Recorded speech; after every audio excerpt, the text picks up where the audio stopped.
President of India, Chancellor of the Indian Institute of Space, Science and Technology, and Ambassador Barry Desker, Dean of the S. Rajaratnam School of International Studies.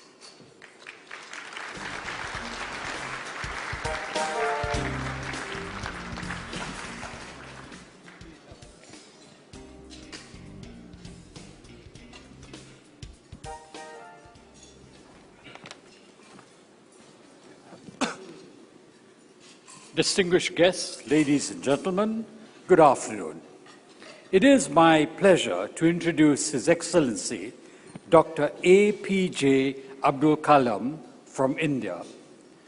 Dr. Kalam served as the 11th President of India from July 2002 until July 2007.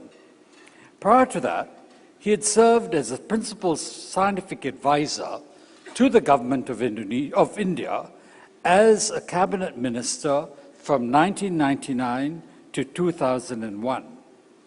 Dr. Kalam is an outstanding scientist. He has made great contributions to Indian defense research, space research, and atomic energy development. In fact, he is known as the father of the Indian nuclear bomb. Dr. Kalam has also made tremendous contributions to the fields of science and engineering, and more broadly, to the development of education in India. Since his stepping down, he has spent increasingly more time pondering important civilizational issues affecting humankind. We are therefore very pleased that President Kalam could join us today and to deliver the World Leader Keynote Address. His talk is entitled The Confluence of Civilizations, Peace and Prosperity of Societies. May I now welcome His Excellency Dr. APJ Abdul Kalam. Please, Dr. Kalam.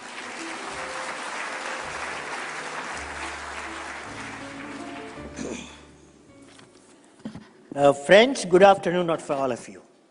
I hope you enjoy your food. I also enjoyed my food. First of all, I would like to greet my honorable friend, His Excellency President S.R. Nathan, and Ambassador Barry Desker, and all of you friends who have assembled here from various parts of the country and also within Singapore. Friends, before I have made a text for you to talk to. Before that, I thought, after hearing some of the discussion you had in this forum, I thought of telling you some few thoughts that struck me today morning. Number one, I have two experiences, India and multi-nation cooperation. That is, my analysis indicates if you can bring the core competence of multi-nations, and this is going to benefit a number of nations economically and culturally. For example, when I addressed the Pan-African Parliament with the 53 nations in Johannesburg, when I was a president, I proposed an idea of Pan-African E-Network. That Pan-African E-Network concerns the India offered that based on the core competence of Africa and India's core competence, we will invest about $150 million to connect 53 nations in telemedicine, teleeducation, and e-governance. And in about 4 years' time, nearly 40 countries have been connected. Now, this small amount of $150 million and the technology core competence of the nation can benefit 53 nations apart from India itself. If the amount spent and the core competence of the nation is used, this I find this is what is needed today. Instead of we are in desperate economic problems, every nation has got a core competence. If we bring the core competence of multiple bilaterally or multiple nations, we can achieve a lot economically. The another area personally I involved what is called a collaboration between Russia and India. We invested about $150 million each. Total cost of the program $300 million. This is building a unique system world has not seen, and $300 million. At that time, we did not know what we are heading. Only two scientists, myself from India and my friend in Russia. We know each other's core competence in the scientific laboratories. We brought together core competence, and fortunately, both our governments saw the investment is a good one. So we invested $300 million. Today, that has become a business of $10 billion. Core competence of the two nations, it has become to $10 billion. It's a small amount, looks like. But I find nationally, internationally, we have unique core competence. We need a unique type of leaders. What we need today, the leadership, the type of leadership what we need, leader of magnanimity. That means you have to accept the magnanimity of magnanimity is essential to accept there is a core competence exists for a nation and use your nation core competence, make a product system, and it will be useful multiple nations. This one quality is very important I observed. Friends, with this introduction, I am indeed delighted to address and interact with the participants at the second Singapore Global Dialogue hosted by the S. Rajaratnam School of International Studies here in Singapore. My greetings to the organizers, policymakers, academicians, social workers, and students and present here. When I am here with all of you, let me share some thoughts on the subject, confluence of civilizations leading to prosperity and peace of the societies. Friends, past experience of multiple civilizations have shown that the peace has been eluding the world of nations. While time and again, world statesmen have talked about peace of the world, a viable mechanism for avoidance of war or fear of war has not been in sight. It has been a great effort of the leaders to have conceived fora like United Nations. But the question is, it's my personal opinion, not government opinion, but the question is whether they are effective enough. One issue may be that financial. It is contribution of a large economic powers is required for the survival of United Nations. Hence, many times, causes supported or silence observed may not be in the best interest of humanity as a whole. Another phenomena we have been witnessing has been that civilizational growth is perceived as a function of war and war industry. Even the opinion makers and the analysis of international strategic thinking change their ways of thinking to suit the native policies of economically powerful nations because of international trade dependence. While in principle, democracy of a nation is propagated, it is not clear how much democratic opinions of nations are valued internationally, yet another dimension prevalent throughout the world, be it developed or developing, there are big divides within the nation on education, healthcare, water, energy, and other aspects. Such divides cause ripples and could turn out to be potential conflict situation that can go out of control. The recent trend is wherever oil fields are there, it is becoming a liability for oil nations, particularly in Middle East, for the recent high oil dependence of certain nations.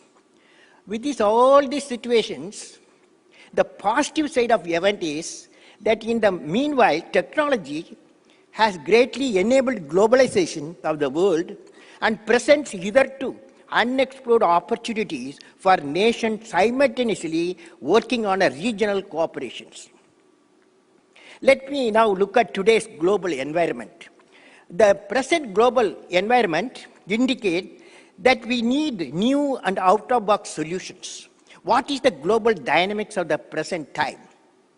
Today, the challenges of the world are poverty, illiteracy, a safe drinking water, a clean and green energy, equitable distribution of resources, quality education with values for all, societal imbalances, diseases, quality health care for all, and good living condition with employment potential. The individual nations are working together to find a solution to these challenges. However, we are clearly witnessing the challenge faced by nations are not only of their making or the solution amenable only by the individual nation. There are many international dimensions for the cause and solutions. Hence, working for solution is a collective responsibility of a global community. Also, when nations start working on the common enemies of illiteracy, poor health care, their tendency to focus on war business may come down with better mutual trust. Let us look at the dynamics of the manifestation of the global challenges. The world today is integrally connected through 4 rapid connectivities. They are environment, people, economy, and ideas. We all know that global warming and climate change are no longer problems of individual nations, but they are planetary problems. In the present time, a single product may be made out of components sourced from multiple continents and provide services to markets far off from their place of origin. We also saw and witnessing how the economic turbulence originating in one part of the globe, affecting many nations in trade and business, how a volcanic eruption in an island nation brought the entire airline industry to a halt.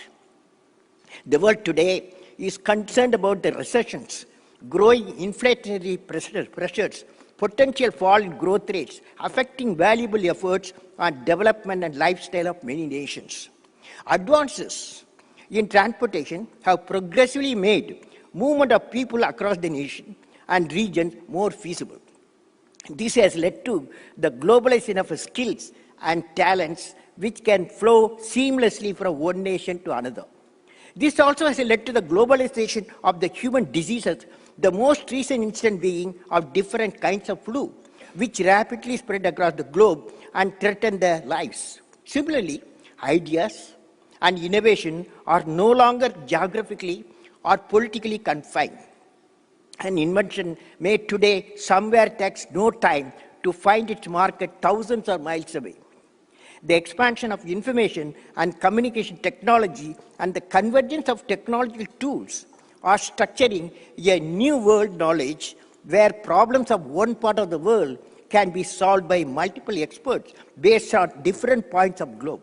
Seamless flow of information and people also means that local or regional issues will invariably gain global prominence, and unaddressed problems and poverty can mutate rapidly into global terrorism, which we are already witnessing. The flow of ideas has also led to the increasing importance of global human rights and propagation of the ideas of democracy. Let me recall an experience. When I was traveling in an aircraft abroad to USA, 15 hours non-stop flight from Delhi to New York, the captain asked me to spend some time with him in his control room. I was told that much of its controls were software driven and most probably developed in India, the fly-by-wire. When I presented my credit card, I was told that it was being processed in the back-end server located in Mauritius.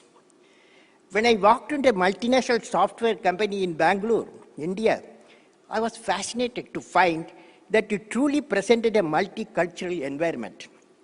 A software developer from China, working under a project leader from South Korea, working with a software engineer from India, and a hardware architect from the US, and the communication expert from Germany, We're all working together to solve the banking problem in Australia. I have seen how Singapore professionals keep it as a business hub connecting East and West. When I see all of them working together, like one family forgetting about the culture from which they came or the language they speak, I feel that the only hope for such borderless interaction to continue is to inculcate the spirit of borderlessness in every field of human activities in the planet Earth. Hence, friends, it is beyond doubt that we are progressively evolving a world where our problems would cut across the boundaries and would be multi-pronged. This implies the solution to these problems would have to be integrated with the knowledge of multiple nations and skills of multiple societies.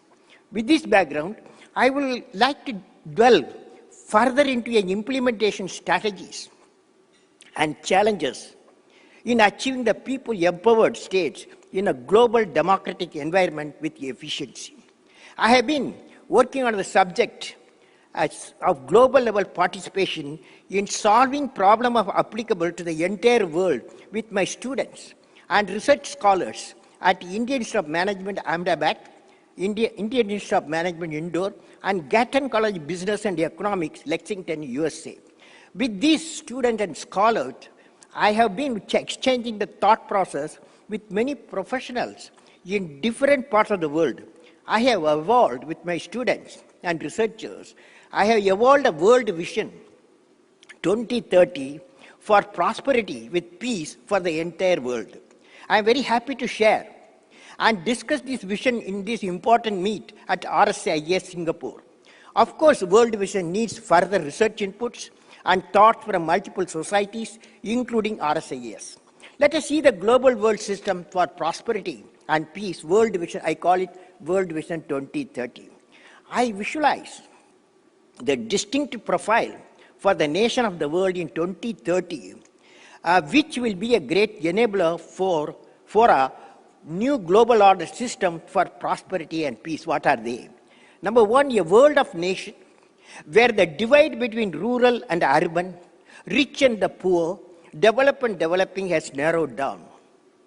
Next one, the world of nation where there's an equitable distribution and adequate access to energy and quality water. A world where core competence of each nation, identified, missions synergizing the core competence of the different nations lead to the economic advantage and faster development for all the societies. A world of nation where all the students of the societies are imparted education with value system. A world of nation where affordable quality health care is available to all. A world of nation where the governance is responsive, transparent, and corruption-free. A world of nation where crime against women and children are absent and none in the society feels alienated. A world of nation where it is able to give a clean, green environment to all its citizens. A world of nation that is a world that is prosperous, healthy, secure, devoid of terrorism, peaceful, happy, and continues with a sustainable growth path. Finally, the world of nation with creative leadership who ensure effective mechanism to resolve conflicts between nation and societies in a timely manner, keeping overall peace, prosperity of the world as a goal. Friend, this is the kind of the world which you have to give to the youth of the world. As I see the thinkers from various dimensions in front of me, I can see each one of you contributing to one of the development pillars I focused or other aspects of the World Vision 2030. Now, Asia has a significant role in the realization of this global vision, what I projected. Let me elaborate. Asia is a global human resource cadre. Asia represents 60% of the human population of the world. With a nation like India, who have youth potential, Asia's population has the opportunity to be the skill force of the world. For example, in August 2010, The Economist, in an article named The Himalaya of Hiring, reported that 2016, 4 out of every 10 new global workers will be from India. China is already regarded as the manufacturing hub for the world. It is believed that India would create 50 million highly skilled personnel to be generated every year for the next decade. Thus, the need of the hour is to empower the Asian youth with the global skills leading to the formation of a global human resource cadre. This will require Asian universities and industries to come together and create the necessary infrastructure and knowledge base for skill dissemination, skill certification, and skill upgradation. The next area is Asian Pura Mission. Asia has 30% of the land area and a significant rural population. Moreover, with 3.8 billion people in the continent, Asia has to depend on its farms for feeding its population. This will require innovation in agriculture science and a focused mission on rural development. Let me suggest a sustainable rural development system which can be applied to the entire continent of Asia. It is called Pura, providing urban amenities in the rural areas. Pura envisages provision of physical connectivity, electronic connectivity, knowledge connectivity, leading to economic connectivity of the clusters of villages in different parts of the region. Based on the terrain and climatic condition, we will have hill Pura, plain Pura, coastal Pura, and desert Pura. The total number of Pura in India alone will be around 7,000. The Indian government, various state governments, NGOs, and private organizations are already working on the mission of implementing such Puras for rural development in India. I am sure the lessons of Pura implementation in India would be relevant for application of the Sustainable Rural Development Mission across the continent of Asia and elsewhere. For example, when I visited Philippines, I suggested that the model of island-based Puras and in Maldives, I put forward the vision of atoll-level Pura. Asia's potential to be an economic powerhouse. In the present situation of a turbulent world economy, Asia's role in the global economic equation is imperative. Nations like China, Japan, South Korea, and India and Singapore are among the leading economies of the world. China and India are amongst the fastest growing economies, whose GDP growth was relatively unaffected by even the global recession in 2008 and even now. Singapore and Hong Kong represent the regions where many of the world's financial and manufacturing companies have bases. Moreover, Asia, with its increasing prosperity, will represent a large fraction of demand and consumption in times to come. Thus, now, with the maturing economics in Asia, it is time to consider economical organization with full participation from the member nation of the Asian continent. This would require initiative on easier trade, fair policy, on currency exchange, sustainable business model, peaceful cooperation, and shared growth and responsibility. Is it possible? There's a dream similar to European Union of Nations and the European Parliament, which I addressed, Asian Union of the Nation and Parliament. The audience should remember, I am talking about the growth and prosperity and peace of 3.8 billion people.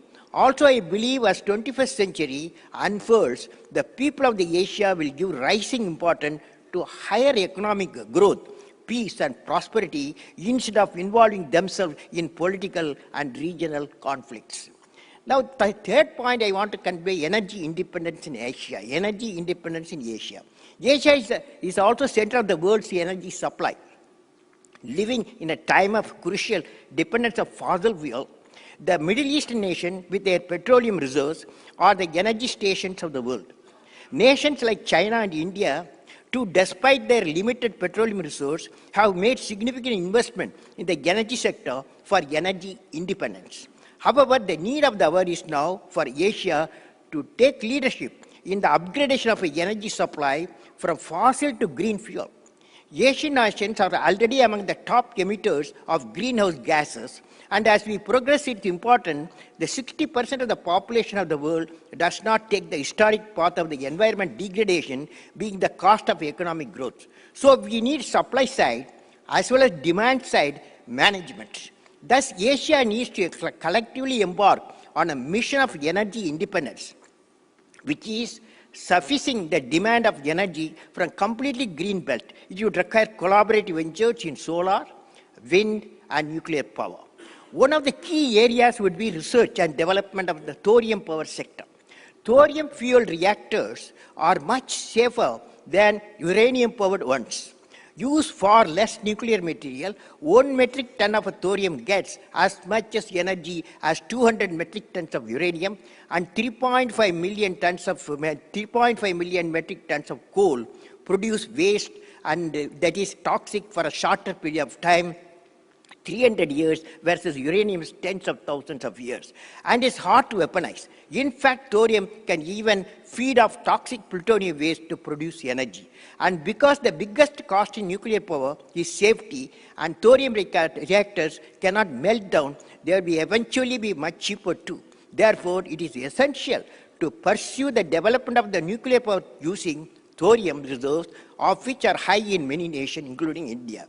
All Asian countries, with their scientific capacities and their presence of large reserve thorium, can work together for thorium-based power plant to the world. Another area for realizing unlimited amount of clean energy is that space-based solar power. I have recently this system, the space solar power system, with the National Space Development Council of USA and China's Environment and Energy Summit, I addressed them in Beijing. Solar power satellite will not only power Asia, but the whole world. Friends, space-based solar power has many advantages over the traditional terrestrial-based solar plants. First, the level of solar irradiation is about 1.4 times in the extraterrestrial level than at the surface of the Earth. Second, in case of surface-based solar power plant, the panels can collect solar power for about 6 to 8 hours only. Whereas in the case of space-based solar power, the collection time is 24 hours. Also, the space-based solar power plants are not affected by weather conditions, which may bring down the efficiency in case of terrestrial power plant. Thus, space-based solar power, which I am advocating, would be far more effective in their efficiency and power generation than the land-based system. There are 3 major focus areas in the space-based solar power plant. First component is the space-based solar power plant. Second is the earth-based collection system. And the third important aspect is the medium of transmission from space to earth. The aspect of safety and efficiency has to be paramount in the energy transmitted space back to earth, either through microwave or any other technology like laser technology. One way to increase the safety and improve the efficiency could be the evolution of nano energy packs, which I am advocating, nano energy packs which are reusable and can move like a small batteries, carrying charge back and forth from space solar station to ground reception. Another important factor is the cost of the space-based power plant, which given the current launch technologies would be very high and needs to be brought down. Among the largest cost component of installing a space-based solar power plant will be launching cost of the component. The current estimate ranges billions of dollars for an average plant size.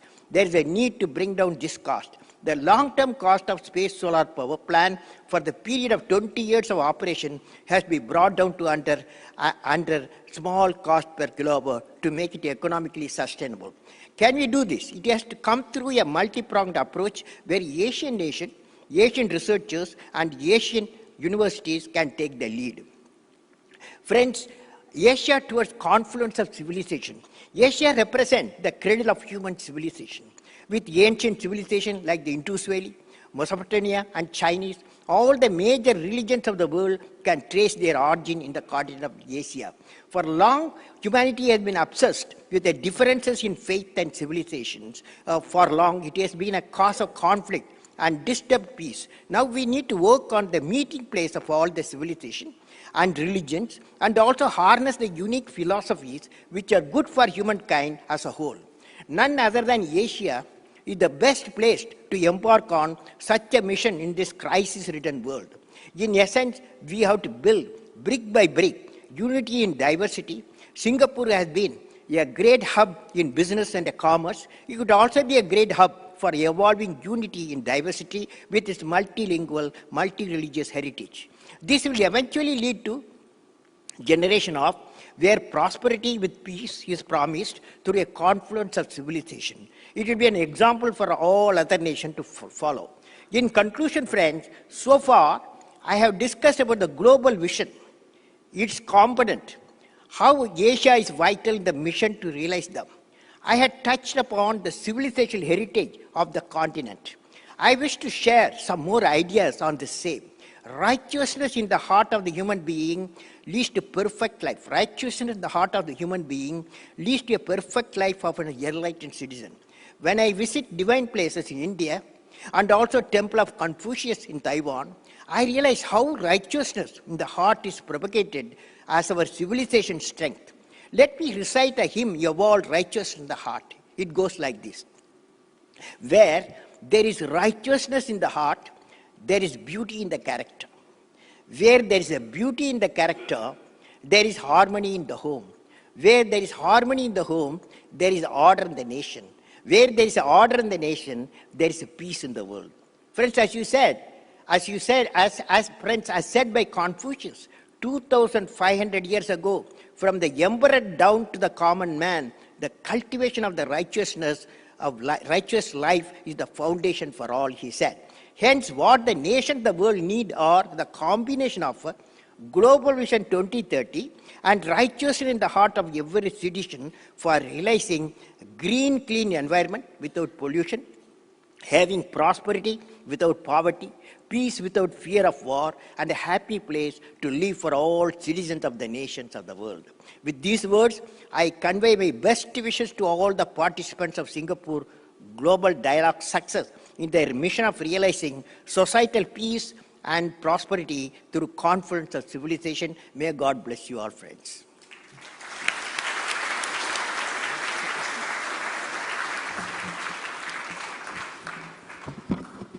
Thank you very much, President Kalam. In his address, President Kalam spoke of the confluence of civilizations, how we are approaching peace and prosperity of societies. I think underlying the argument made by President Kalam is the issue of human security, which goes beyond military security or the security of states to the security of people within that state and their well-being over the long term. I would like now to open the floor for questions. We have limited time, so could you please put your questions succinctly? The first question, please. Yeah. Yes, please. General Yao. General. Thank you very much for a very good presentation, keynote address. Your Excellency, my question is about nuclear weapons. You have been crucial to make India a nuclear weapon state, de facto nuclear weapon state. And right now there are a sweeping movement of the world toward a nuclear-free world, nuclear weapon-free world. So do you think it's possible to achieve for the mankind ever to have a nuclear weapon-free world? And if so, what Indians should do to contribute to the process? Thank you. It's a beautiful question.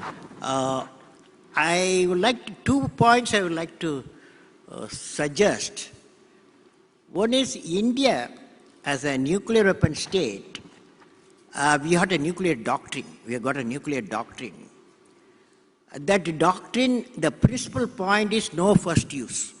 No first use. That's a principal point. Second one is we are total nuclear disarmament. India, you want to be a partner in the total nuclear disarmament mission. Third is, we appreciate any collaboration between the nations, what is happening. For example, recently, US President and Russian President, they met. Both of them happily have got 10,000 nuclear warheads. They said they are going to reduce in number of years' time, they will reduce to 1/3. So it's a good movement. One day I visualize that instead of spending money in the nuclear weapon area, all of us should spend money putting a solar power satellite radiating the clean energy from space down to our Earth nations. Okay. Next question, please.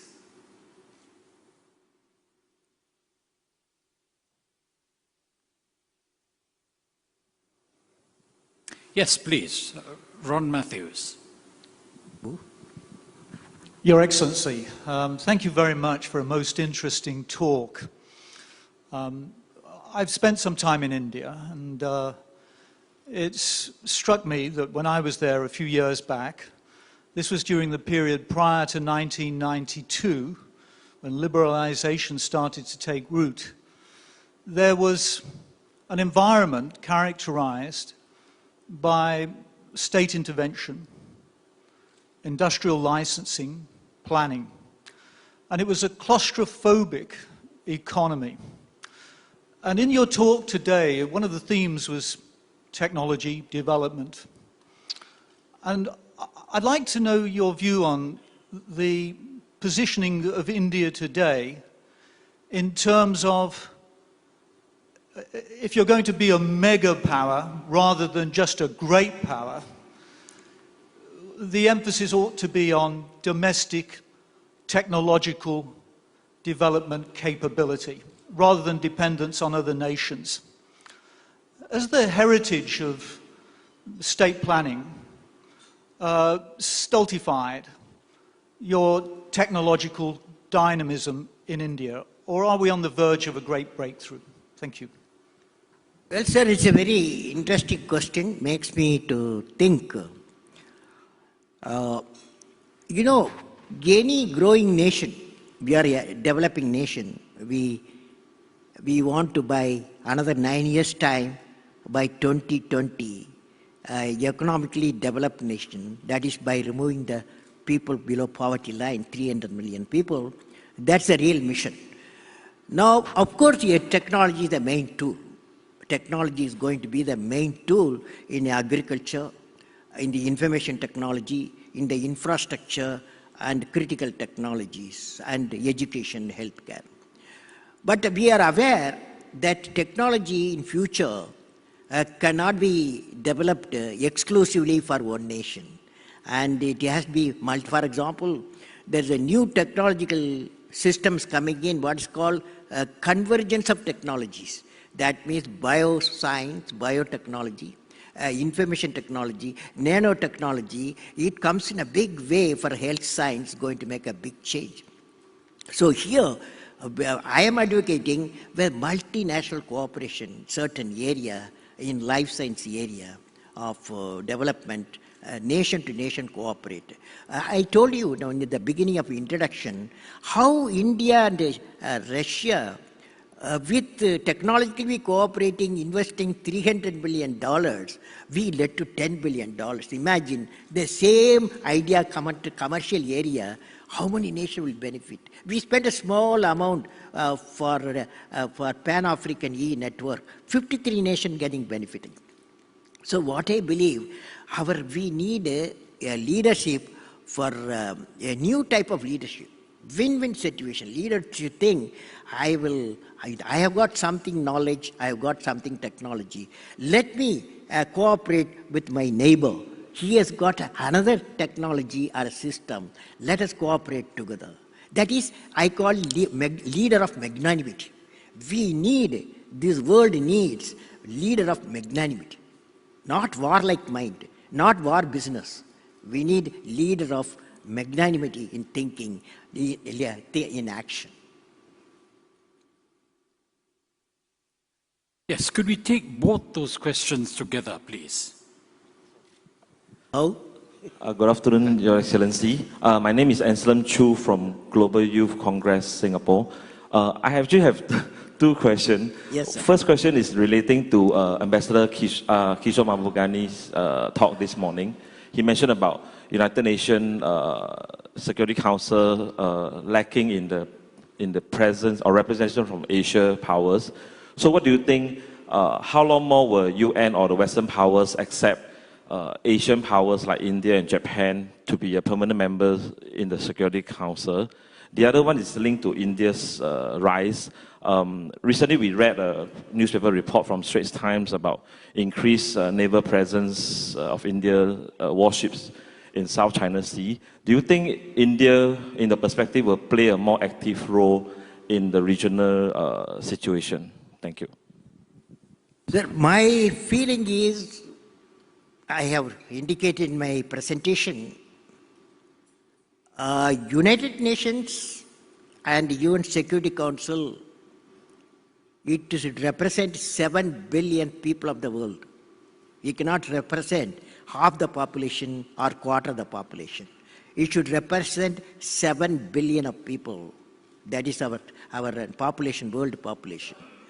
Now, naturally, that India, we believe, if you are Security Council, we can contribute in a big way, and it cannot be avoided.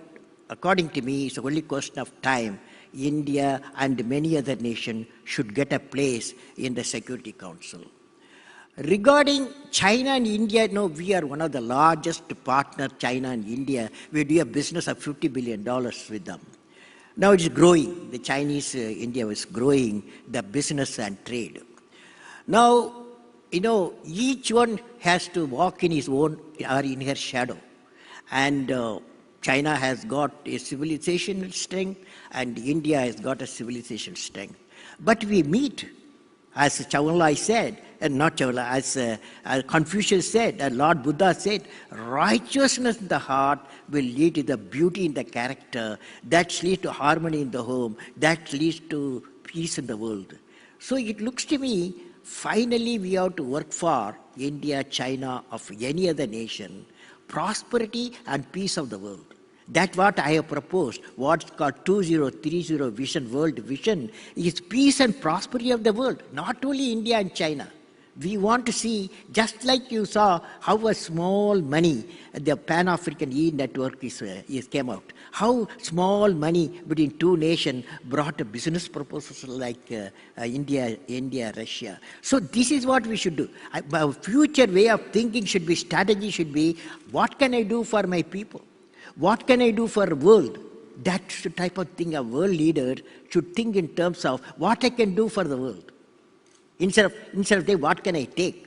We should think in terms of what can I give to the world? That is the real leadership.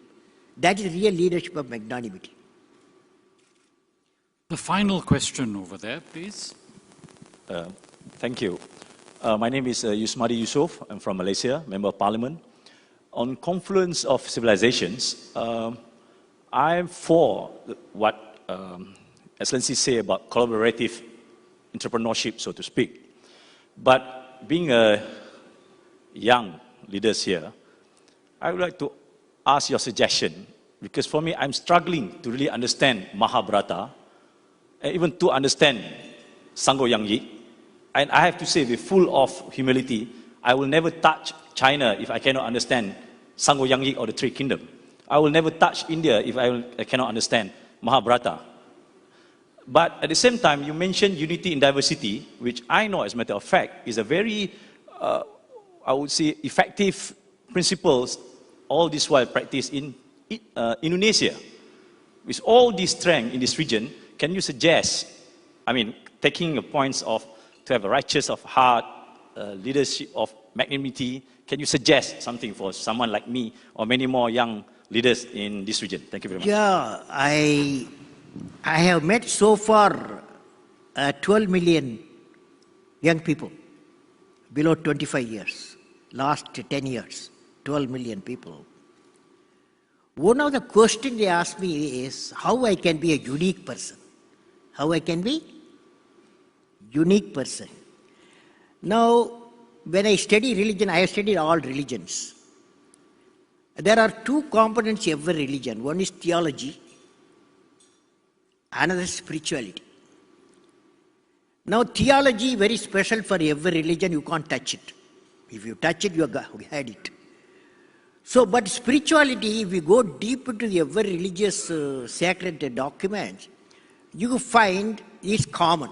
Almost all the religion says that always you think in terms of what can I give. That is the spirituality. So I am advocating, why not we connect the spirituality component of the religion and get a bridge, get a bridge to religions, that society, and then civilization. That's my push. You can ask me, is it possible at all? Is it possible to connect the religions? I give you one example. Somewhere southern part of India, there's a place called Tumba. Tumba, there was my guru, my teacher was Vikram Sarabhai. He wanted to establish a space research center there because the equatorial region, the equator is passing through nearest area. So he wanted about 400 acres of the land. That land, government said we won't give because there's a church, Catholic church is there, there's a bishop house is there, and there are thousands of fishing community studying there. We can't give. Now my guru, he is a very man of steadfastness.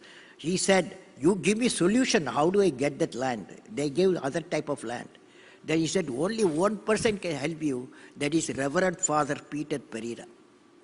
Reverend Father Peter Pereira, Prasada, Vikram Sarabhai, my professor, met him. Told him we need land for scientific research. And Reverend Father said, Bishop said, oh, Vikram, you are asking me my home, Bishop House. You are asking me my God's home. And you ask me my people's home, thousands. How can I give? But both of them, both Professor Vikram Sarabhai and Reverend Father Peter Pereira, they had commonality between them. They can smile at difficult time. They smiled. Next day, he was invited to the church, and he went to the church. Vikram Sarabhai went to the church, and the Bishop Reverend Father Peter Pereira introduced Vikram. Here is a scientist. What science do? Science helps people materially. It gives a telephone, it gives the mic, it gives the health care, it gives some prosperity, and agriculture productivity increases. And what preacher like me does, that is a bishop, what he does, he gives peace to the people. Peace to the people. So science and spirituality, religion, have to meet together. Can you give this a land of 400 acres for scientific purpose? There was a pin drop silence.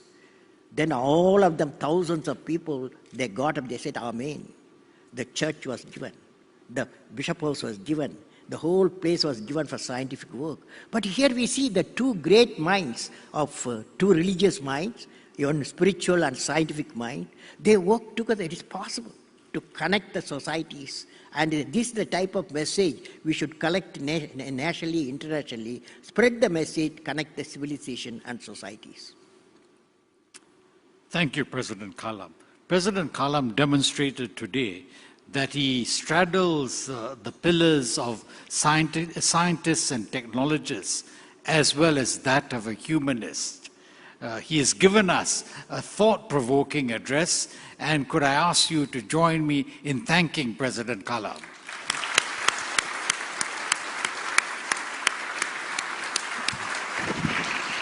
Thank you, Your Excellency, Dr. Kalam and Ambassador Barry Desker.